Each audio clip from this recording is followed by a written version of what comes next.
by Vinny. Glory days. Lucci tradition has it that whenever a boxing brethren passes away, royalty or not, they get a heartfelt 10 count by ring bell. Respectively, fans bow their head in silent prayer while the eerily loud clang echoes throughout arena into the abyss. Somehow you'd think there would be some similar iconic farewell for the living when a boxer hangs up the leather.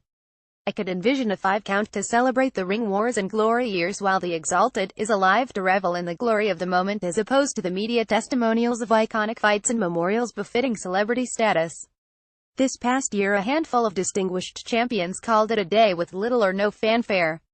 What used to seem to be a perplexing pinnacle to one's career has now been negated to simply a formality. Perhaps it's because of the obligatory comebacks which every fighter seems destined to make at least once that has taken the edge off the affair. This year's future Hall of Fame candidates who retired include several who most likely should have hung up the gloves long ago instead of taking luster off the moment. WLAD Klitschko, Andre Ward, Shane Mosley, Timothy Bradley, Paulie Malignaggi, Floyd Mayweather, Jr. again, Juan Manuel Marquez with Miguel Cotto expected to join the ranks before year's end. I thought each of the gents deserved a proper send-off instead of just a byline hitching a ride on someone else's upcoming fight.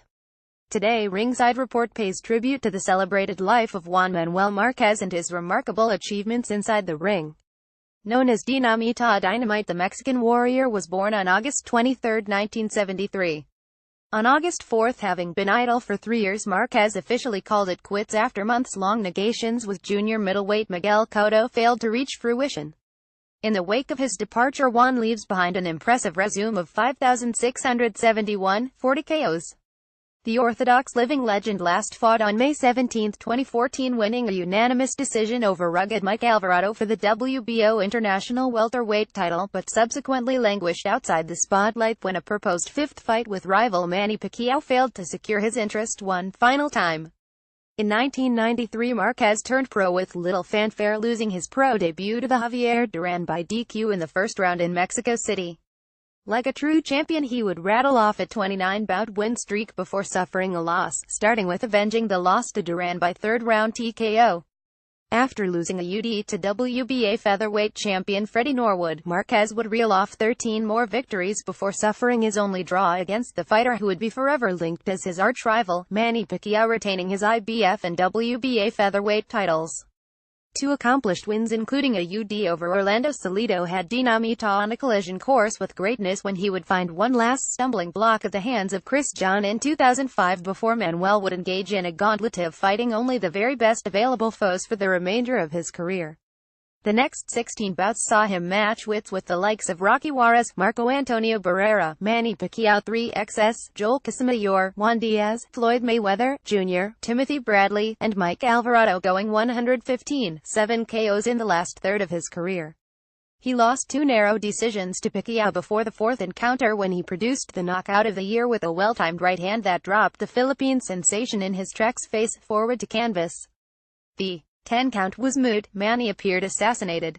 After 42 rounds of ritualistic hell, Marquez finally found the right punch to fell his nemesis and keep him down.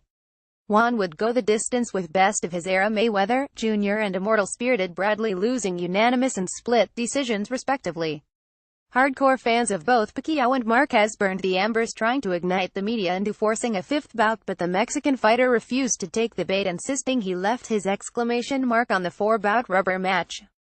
Around this time, a fascinating note of interest: Marquez was incorrectly schooled about the vitamin health benefits of drinking his own urine, featured on HBO's 247. Urine is 95% water with the 5% compound of useless sodium, potassium, chloride, magnesium, calcium, ammonium, fatty acids, hormones, enzymes, carbohydrates, and mucins. It was also about this time that he was mentioned in same breath as Floyd Mayweather, Jr. and Manny Pacquiao as pound-for-pound best. In retrospect of the inglorious and humble beginnings, it seems only poetic his final fight had go out a champion befitting of his pride and heart. Media types might hybrid his initials to JMM, but thoroughbred fans throughout the world gave full respect in always acknowledging his full given name, Juan Manuel Marquez, like a king of Mexican royalty. His aggressive style was a sweet blend of boxing and brawling inside the pocket at key moments. Above average defense with power in both hands, it always appeared that his hated contemporary Pacquiao would not only bring out the best in him but also prevent him from rising to another level in which to feature it. Throughout this past year, Miguel Cotto was trying in vain to lure Juan into a fall bout where negotiations fell apart over both weight restrictions and disbursement of gate. Cotto was insisting on a 155-pound catch weight, which is most comfortable for himself, while the former featherweight bargained for the 147-pound welterweight limit, more suitable to his 57 frame. His numbers and legacy will hold steadfast, and worldwide media believes he will be a surefire bet to gain first ballot entry to Boxing Hall of Fame when he is eligible in 2 years. So raise your glass of champagne and let's toast this 9-time champion who won belts in 4 different divisions. His 21-year career has netted him a $20 million net worth.